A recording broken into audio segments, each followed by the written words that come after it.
What is going on, guys? Welcome back. Commentary for you. Yesterday's video about Ty Stover calling the community clowns got a lot of traction. In fact, a lot of people put it on Reddit. They talked about it on social media.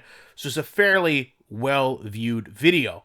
Now, during all that, Ty actually saw these influencers coming in, the response from the community, and he initially tweeted out that he loved us. But then ultimately he came to this conclusion he stood by what he said. That franchise was his favorite mode too, and he's saying things aren't that easy to fix or change. It's not Clint or any one person's fault, and it's not like we can just yell toxic stuff at somebody on Twitter and expect it to get better. Then he says, love one another. And listen, nobody's against love, peace, and harmony where we are as a society, but at the same time, this is a guy that literally an hour before that was calling the community clowns. And I'll stand by my initial statement of, it's not our responsibility or my responsibility to determine how easy things are to fix or change. I would offer that during the time Clint has been there, which is a meaningful period of time, at least 10 years in a position of power, that he could have done a lot more, I feel, to generate community response and change things that we want in the game, or at least address why they aren't being changed. No one's saying that you have to do everything we ask, but at least if you're going to ask for our feedback, respond to us in why you're not taking that feedback and apparently applying it into the game, because we continue to see the same issues plague this game year after year after year.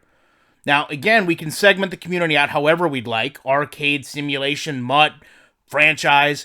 The game's overall score lowering speaks to me very clearly that, as a whole, the community is becoming more and more disenchanted with Madden. So, it's not simply us yelling into the void, if you will. We're not just coming out and toxically disliking something. We're giving you justified reasons as to why we're dissatisfied with the product. Based on your recommendations, we're asking you to make changes that we feel would help improve it.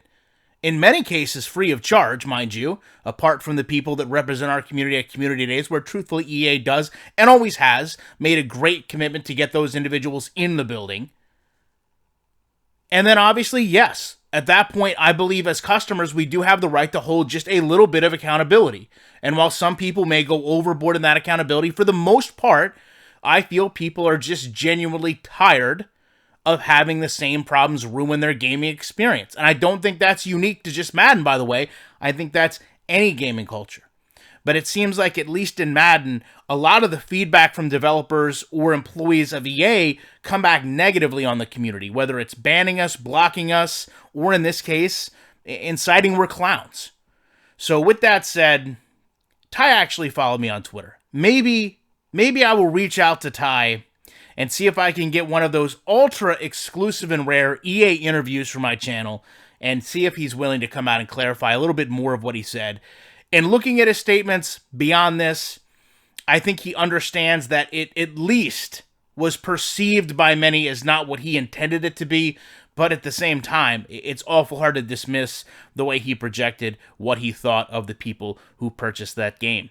Love to know your thoughts on this. Appreciate you checking it out. I will be back in the week with more commentary.